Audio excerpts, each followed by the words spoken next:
Hello and welcome to the TryLine podcast. This show is brought to you by Manscape. Guys, this could be your last chance to secure Manscape. We're only with them for a month. I would not promote anything I don't believe in.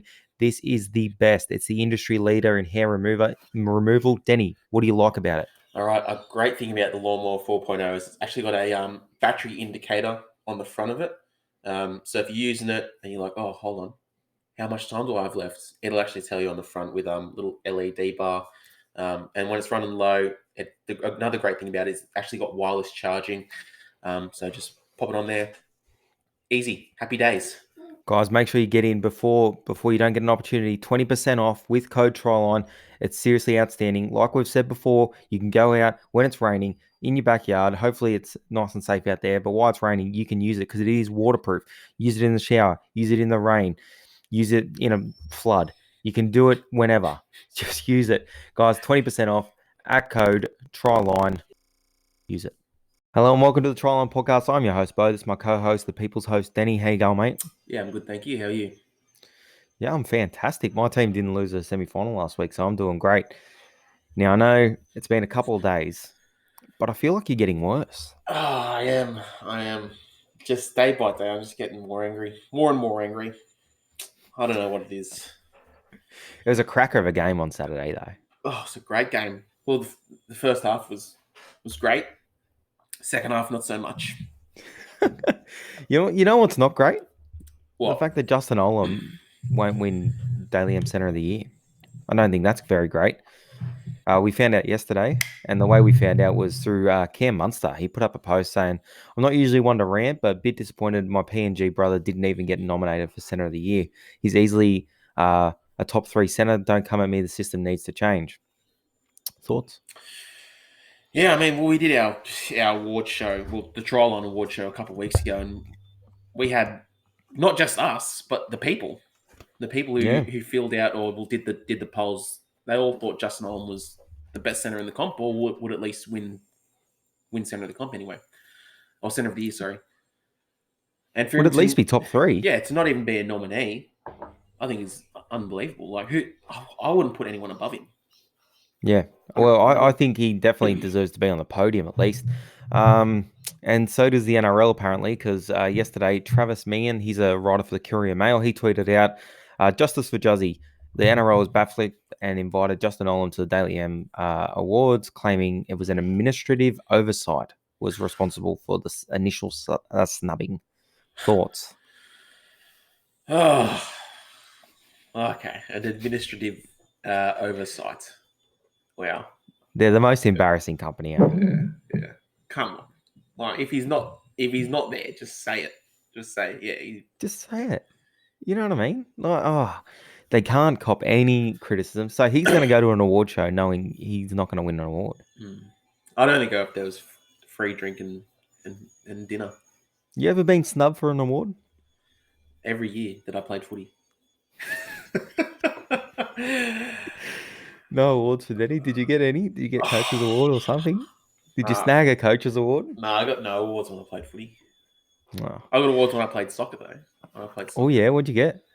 I don't know. Something. Yeah. Now he's playing coy. Oh, I don't really know. He's got them up in his room. They're all up in his room. His soccer awards. No, what do you got, mate? I used to have them in the room, but they're down now. I don't remember. We're talking to a former representative soccer player here. Yeah, mate. Well, it was just it was pretty much just trophies, just grand final trophies. Yeah, there's so many. There's too many to count. Talking about coach trophies, they are not one of the Daily M's. Thoughts? Yeah, the first awards night. I mean, I didn't have a problem with it. I don't really care. Yeah, I thought it was a bit boring. I don't know why they need to split it into 2. It's just split it into 2 for 2's sake. What did they award? What was there? So on the first night of the awards, they gave the Try of the Year, Tackle of the Year, very hard earned, point scorer, and Ken Irving. So we'll go through them. So the try scorer the Try of the Year, was Tom Djurovic against the Cowboys around 25. We all know that one. Tackle of the Year goes to Xavier Coates on Dan Gagai. VB hard earned award was Isaiah Papali'i. Point scorer Ruben Garrick, and Ken Irving, or the most tries, goes to Alex Johnson. I have no idea what the VB hard earned award is, but if there's anyone that had a go, it was Isaiah Papali'i. So they have the VB hard earned index, every game. Okay. So I think it's whoever has the most points at the end of the season. Okay, so what's the VB hard-earned index? So I think it just goes off tackles, meters gained. I think maybe read meters run, like just when you're Okay, running so around is the it field. very scientific? It's very scientific. I'm not going to get into it right now, but it's very All right. scientific. All right. Finalist for Coach of the Year was also announced. No surprises here for me. Trent Robinson, Craig Bellamy, Des Hasler, Ivan Cleary, Wayne Bennett. There were some people saying Brad Arthur should have been in there. I'm not in that camp. Where are you at? Nah, me neither. I mean, the other five coaches all, what would I say, placed ahead of him on the ladder. So, Yeah. yeah. And I think all of them at some point throughout the year beat him head to head. So, or apart Not from Craig Bellamy. But Not apart from Craig Craig Bellamy. Bellamy. Boy. Oh well, take him out. Yeah. Craig Bellamy's not coach of the year anymore. Yeah. In saying that, he is my coach of the year. I think what he's done for that club, like unbelievable. I've said it, and I've said it, and I've said it. You keep thinking they're going to fall off, and they just keep coming. They lost arguably the best player to ever play the game last year, and they had one of their best seasons they've ever had. They're favourites to win the comp. Yeah. I'd say not often you'd see a team in any sport lose a franchise player and then still place number one on the ladder and be favourites to win the comp. But Yep. Melbourne have done it this year, so you put that on the back of Craig Bellamy. Like he's the he's the common denominator there. They lose Cooper, Billy, Cameron, a whole other bunch of really quality players. Like they lost Kevin Proctor back when he was decent, Tohu Harris. They've lost a ton of decent players, and they're still. And they don't overly go to the market, do they? For like big names. Yeah, no. They develop a lot in house, which is just crazy. Still can't get it done against the mighty Brad Arthur though. So who is he really? Daily M Player of the Year. They released the short list for that one. I've got a theory on this short list. Let me run you through it in a sec. The short list is Nathan Cleary, Cody Walker, Tom Trbojevic, James Tedesco, and Daly Cherry Evans. Mm-hmm. I have a theory that this isn't the top 5 on the leaderboard at the end of the season. Okay. And I'll tell you why. Mm-hmm. No, I've just debunked my own theory, I think. I think so as well. I just had another look at it too. So my theory was because they already spoiled an award. So I had a theory that they put these guys up. So then, well, maybe they had to include Cody Walker because everyone knew that he would have been up there. Yeah. But I reckon they didn't. Okay, well, still, I don't think they want to spoil too many awards. Yeah. No, I get you. Okay, so we don't know who the fullback is because there's 2 fullbacks there. We don't know who the halfback is because there's 2 halfbacks there. We now know who the 5'8" is. Cody Walker. Lucky we run this again. Yeah. Then we now know who the 5'8" is. But I feel like we might get a surprise in there in maybe a Brandon Smith, maybe a James Fisher-Harris. Mm-hmm. I think someone might sneak in there, and they didn't want to put that person in there because then you've ruined another award. So if you have, say you take out one of the halves and put James Fisher-Harris in there, then we know who the 5'8" of the year is, we know who the halfback of the year is, and we know who the prop of the year is before we even go to the night. Okay. Thoughts?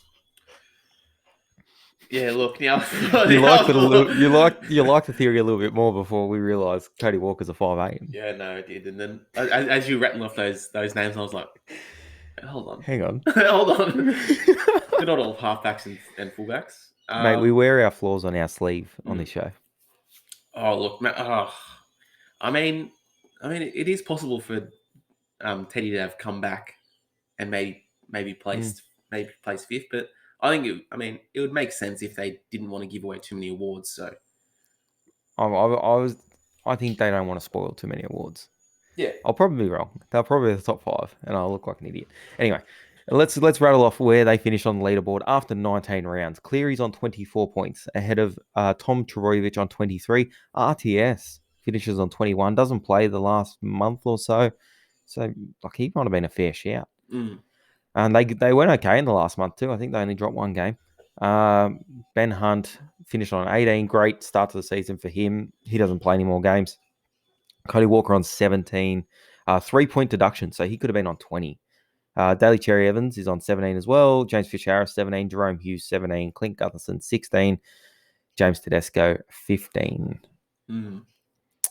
And now let's see who wins it from here. Cleary plays 4 more games for the rest of the year, wins all of those. Tommy plays 5 more, loses 1. So you've really got to drop that game off. So he's equal with Cleary, 4 more left. Cody Walker plays 5 games as well, 1 loss. So he's really got 4 games to poll. Cherry Evans plays 6 and loses 1. So he gets the most games left in the top 5. And James Tedesco, he plays 6 as well, but they only won 4 of those. So they dropped 2. So you've got to think Cherry Evans probably has the biggest opportunity to poll out of everyone, but he is, 7 points back from the leader.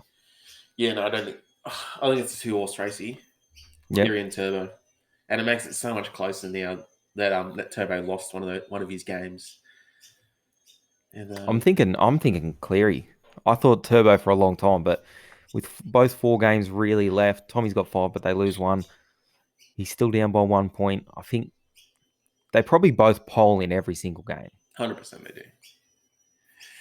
I think Cleary. I think Cleary's got to win as well, and I think it'll be a stitch up because this has been the greatest individual season that I think we've ever seen. Anyone's ever seen from anyone. Do you think they need to change how it's done? I think we got a question on a Q&A a few weeks ago, and it said, if Tommy doesn't win the Daily M, is the system broken? And that could be true. That could be true. Oh, it's been done this way for such a long time, though. Yeah, I mean, no, I'd say just keep it the same. You do realise Luke Brooks runs second in a Daily M count, in the last couple of years. Was it 2018? It might have been, yeah. Yeah, I think he won half back of the year then. Yeah, well, he does because he runs second in Daily M. That just goes on boats. He did have a good year that year. Anyway, I think I'm going to say Cleary. Lock in Cleary? Yeah, I'm going to say... I'll go something different to you. I'll go Turbo. All right. I would love to see... I think Cleary's one of the best players in the game, but I think Tommy, his season was unbelievable. Let's get into last week's game. Manly beat the Roosters 42-6. Nothing really to see here for mine. Manly, I thought it played out the way we thought it'd play out. They missed the start against Melbourne. They really focused on that this week. Started really well. They were up 24-6 at halftime. No team still left in the competition has lost a game after being ahead at halftime. Well, that is an interesting stat. That is a very interesting stat. You can pretend like it's the first time you heard it too, if you want. I'll run it back. No team this year has led at halftime and gone on to lose a game. No. Surely not. For people that are still watching, we've filmed this episode, right? We've filmed this, and it's hard. But we've filmed this episode, and it has not picked up one of our cameras, so that is dead footage. So we have to run it back, and this is where we're at. This is where we're at on the run back. Yeah. I feel like it's going well. Well, it is. It's about to be bad for me because I have to talk about Parramatta losing again. You bet to have to go through that all again. Yeah. But as to the Roosters, I don't think they're over in this game. Good on them for having such a good season after losing how many players they did and still finishing where they did. So I wouldn't call their season a failure. Yeah, well, they not only did they make the semi-finals, they won a semi-final as well. So great effort for them. They lost their 2 captains, a gun outside back, and their half leader. So that's a massive effort. But Manly were always going to win this game for mine. Yeah, me too. Panthers Eels, what a game! One of my favourite games in recent memory. Definitely the best game this year. And for the NRL, you need to take notice. The best game of the season is an 8-6 clash. Well, let's be honest. That's what we want to see. We don't want to see 40-32. Like, boring. Yeah. So personally, one of the best games I've seen. Denny, what about you? It was a good game to watch, but there's some calls in there, man. That they're just disgusting calls. Like, how can you miss that many important calls in a close game that is season defining? Yeah. I thought intensity was right up from both teams, which was really good to see. I worry that if the Panthers started really well, that the Eels wouldn't be able to go with them for long enough. But they did. They did. They just kept turning up. They kept saving tries. I thought the Panthers probably bombed a couple of tries there, but credit to Parramatta. They were in the. There was one where I think Cleary went through and got brought down right on the line, Yeah. and you just knew the Eels were just going to keep coming all game. And I thought they finished the stronger of the two teams. They 100% did, apart from, I mean, that Raystone pass to Junior Paulo. Oh, I don't know what happened there. I felt really, really bad for Ray Stone in Yeah. that game. And that's a situation where the coach has got to step in and get him off, because even Mick Ennis said on the call he'd lost all confidence. Mm. The bloke was gone, and you just knew that something was going to happen. I saw some people saying Paulo, like, that was bad from Paulo. But it's not. That's nothing to do with him. A no look pass with the game on the line, like from dummy half, when you just got to get it to your key players. Mm. Not. You just had to keep having shots and shots at him. I don't know what Raystone is. And that's why I can't sit here and say the Eels were robbed, because I thought they had an opportunity to win the game still. Well, hold on. Hold on. Hold on. I'm holding. There was, like 3 other penalties that could have been blown that we could have equaled up the game. Or at least gone on to, Oh, let's get into those calls, because I know that's what you want to talk about. I do want to talk about the calls. I do. Okay. We'll start with the dangerous contact from Will Smith on... Who was it on? Liam I Martin. can't remember. Liam Martin. Thoughts? Well, it's not head eye. That's just it. That's as simple as it is. It's just how it is. Not a head eye. Yep. Go on. Well, the NRL would disagree with you there.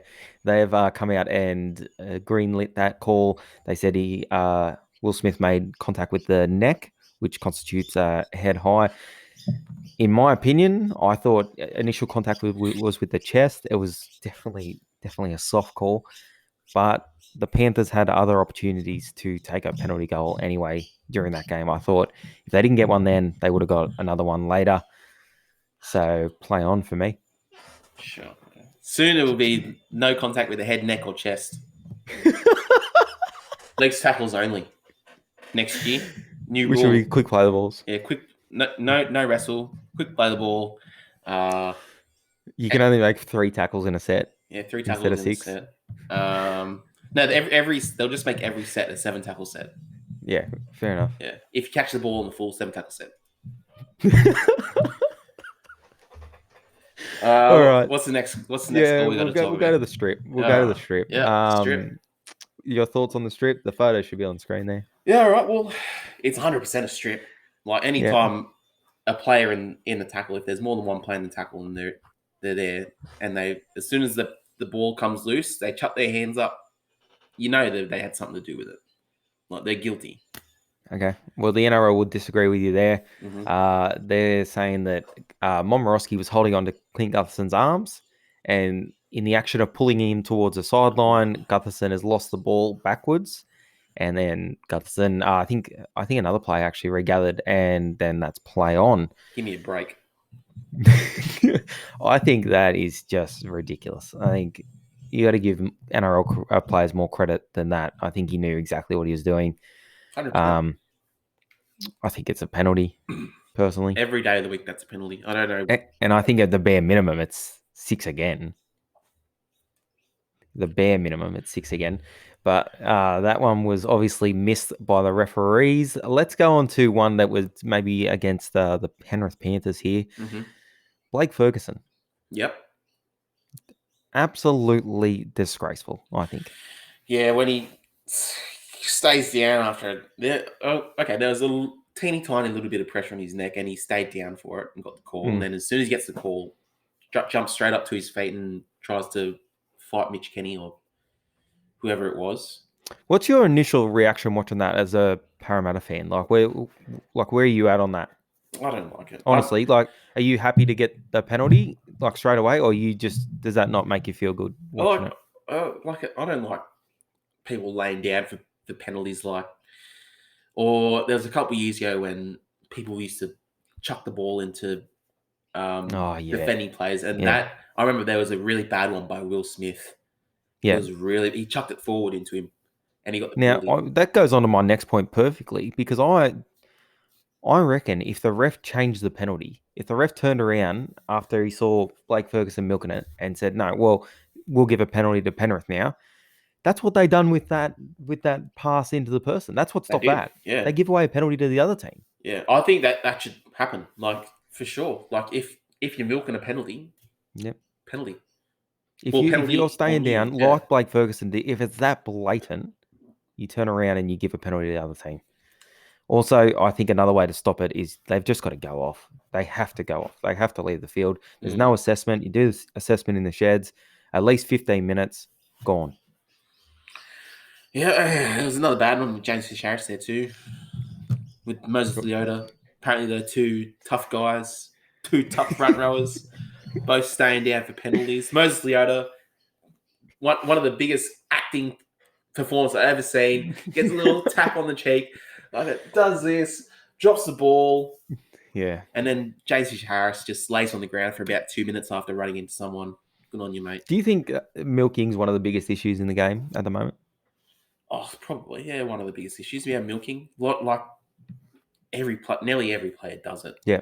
Like As soon as they feel anything on the neck, especially on the neck, it's just, it's ridiculous. or like any kind of Ridiculous. contact, like with their head or anything, like if whether it be the slightest touch, they'll be like, look at the ref, go, look at the ref, put their hand there. As for the late shots too, I think if Jonathan Thurston played 10 years later, if he played now, he would be getting a penalty every time he runs a ball. Yeah, Because that bloke was hit always. But it used to be if a half dug into the line, they were going to wear a shot. And that was fair enough because they couldn't let him do it. You know what I mean? But now, if you get touched after you pass the ball at all, they're just calling it every single time. yeah. Which I don't really love. There should be like a degree of leeway there, I think. Like not Anyway, only what's getting the not even getting penalised, like getting sent for 10 in the bin, yeah, and that's then getting ridiculous. a couple of weeks off. Like there's a couple of weeks ago, a Broncos player who ended up getting 2 weeks for not. It wasn't even 1 second after the bloke passed the ball, he put a shot on him. Like you can't pull out of those. Like if he throws a dummy, what are you But we supposed to? forget why we brought in the rule. Like we brought in the rule so people weren't just going and smashing people all the time, like for no reason. That never used to happen. Yeah, I know. It makes no sense to me. Anyway, there was a really bad one. Really bad one. This one's the second worst one. The worst one's coming. Moses being taken down in back play by Luai. Now the photo's on the screen. Denny, you've got the photo over there. Where is the touch judge in relation to this call? The touch is he's behind the play, but he's looking in the direction of the play. Like I don't know how you could miss that. Yeah, it's terrible. It's really, really bad. It hurts looking at these photos. It hurts. So he's obviously taken down off the ball. The NRL agreed with that, obviously. As for the milking, they did say they're looking into this, by the way, and that'll come into effect for next year. The milking? Doesn't matter. Grand final will be decided by it anyway. Yeah, so the Moses being taken down, that was atrocious. The referee should have caught that. That's the touch judge's job, not Ashley Klein's job. I know Ashley Klein got a lot of hate for this game. I don't think he done much wrong, to be honest. What do you mean he done too much wrong? I don't think he did much wrong. What did he do wrong? The bunker called half the head eyes. He's got it. Well, obviously, there's look. He's the referee. He's the big dog in challenge, right? Yeah. And he's like, never mind. Let's just carry on. All right. So not happy with that one? Not happy with that call there? No, well, come on. Like it's as clear as day. Like the touch is right there. Oh, I don't know. Look. Anyway, the last one. We'll get into the last one. This was atrocious. This was the worst of the weekend. The trainer stopping the game for was it Mitch Kenny? Mitch Kenny, yeah. Yeah, for Mitch Kenny's ankle injury. Disgraceful. Absolutely disgraceful. How? Just how? Well, he's not even on the field. And then surely the ref can see that What, the trainer just ran up to him? Yep. Come No, on. I'm with you. I'm with you, mate. Um, there's a couple of things that I didn't like about this. One, he's out of play. He's Mm. way out of play. So if we're worried about him, you can tend to him. The trainers can tend to him anyway. There's no need to stop the play. The reason we stop the play is so then the person doesn't. There's no more injury to him. You know what I mean? Yeah. Like say it's at the play the ball, we stop the play there, so no one runs over him. But he's 10 meters behind the play, so he's not getting touched. Penrith para attacking the line. If you're really worried about it, wait until Penrith get the ball, and then you can stop the play. Yeah. You know what I mean? And the second thing was they were on the rope. They were on the absolute rack. I paused it. I've rewatched it and I paused it and I sent a picture to you about the exact moment. They had a 7-on-5 on the left hand side. They were absolutely shocked to bits, and the ball was going to Moses. Gone. Yeah. Like I don't care. Almost the Bulldogs score there. You Like know what I mean? Like teams just get it done. who's on that left edge? There's what? Hayes Dunce had a good game, and Wonga Blake. I thought he had a good finals run too. They just get it done. They cut them to bits on there. It goes Moses, and then Clint Gutherson digs into the line there, and they got a 3-on-2 or something out wide. They just score. Anyway, that was it for my game. For that game, $25,000 fine for Penrith. That'll be paid off pretty easily. Not enough. And he'll miss a couple of games. He won't be able to run the water for the grand final. But then they got other trainers there. Yeah, it doesn't matter. Like, Doesn't matter. He'll get to watch it from the box instead. Yeah, like that. I think it was the trainer that got fined. Like Panthers just got to front that.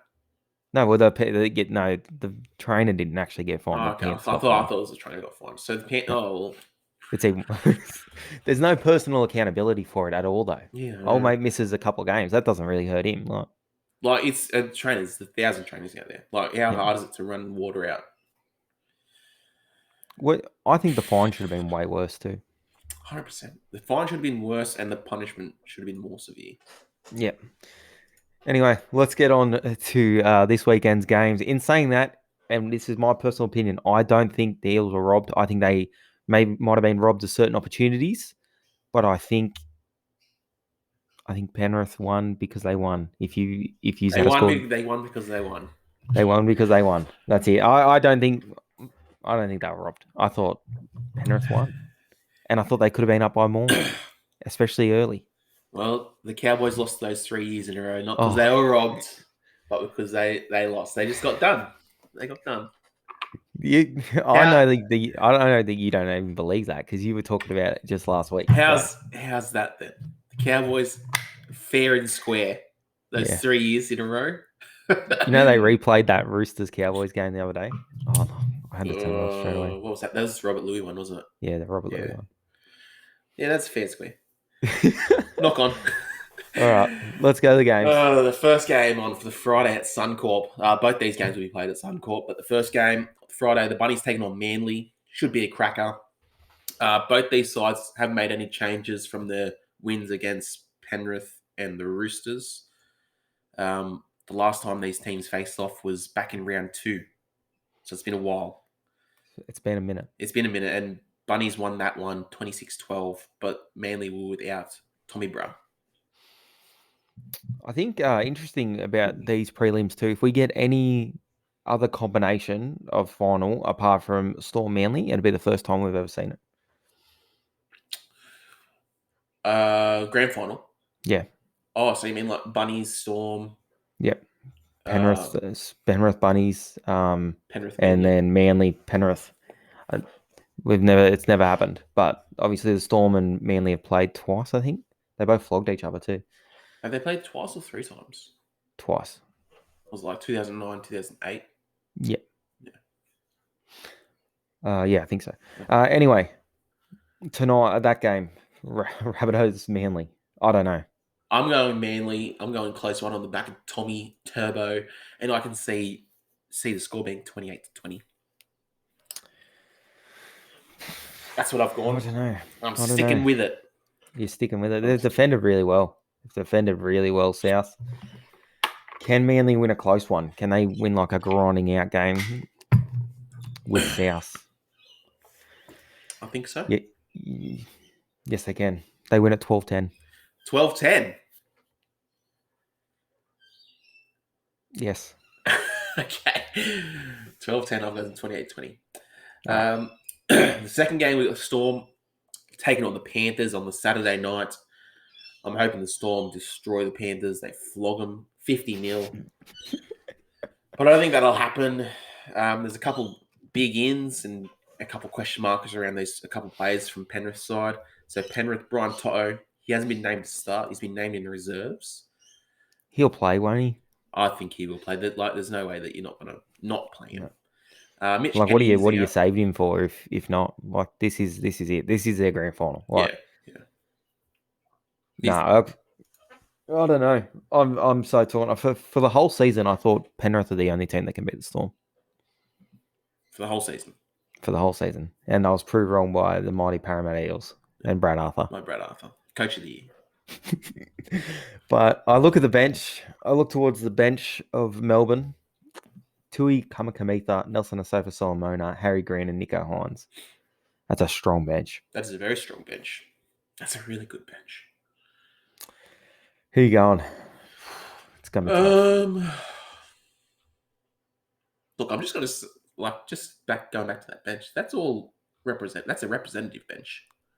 It's a great bench. Yeah, like those players all start at other clubs. But I'm going to go the Storm. 20 points to 12. I'm gonna go the Storm. 16-12. Oh, okay. I think that's another change to your. Was that another change to your last? I mean, I've changed constantly.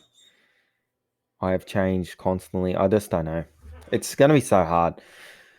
Just before we wrap up, what do you make of the Tigers? Their whole club is a basket case, eh? Yeah, I think they came out and said that they're going to stick with Madge Oh coming no. up. Well, they sacked him through 3 next days year. ago. They can. He was gone. Yeah, he was gone the other day, but I think it's a good choice to keep him around. Yeah, it is. It is for sure. Can you see any improvement in them this year though? Next year? I don't think they've signed many players, have they? Might want to bring Josh Reynolds back. No, he's probably. I don't know. He'll make him worse. I don't know. I hope they can do something, but geez, I think they made the right call. They took a long way to get there, but they made the right call in the end. Officially, Danny, let's wrap up. What is your grand final for the 2021 season? By the way, I think we both backed Penrith to win. Both backed South to win the comp at the start of the year. Did we? And now we're saying they won't make the final. Well, I think it's fair. They're missing Latrell. He's a huge part of their success. Give us your grand final. Manly versus Melbourne. Okay. First half is real tight. Goes in 4-2. Wait, you tell me about the grand final? Yes. No. we got content for next week. Don't bury that. Okay, Melbourne Manly. Yeah, Melbourne Manly. I'm going Melbourne Manly as well. Penrith fans, something to look out for. Every time the Storm have lost this year, it's been level at halftime. So if you can maybe keep it level at halftime, you might come over the top of them. Should be 2 cracking games. No disrespect to South fans or Penrith fans. I think they can both topple their opponents. I can see Penrith winning. I can see South winning. I can really see South winning. But we'll be here Monday. We'll give you our preview of the grand final. And anything else, Denny? Oh, Jesus. No, I don't think so.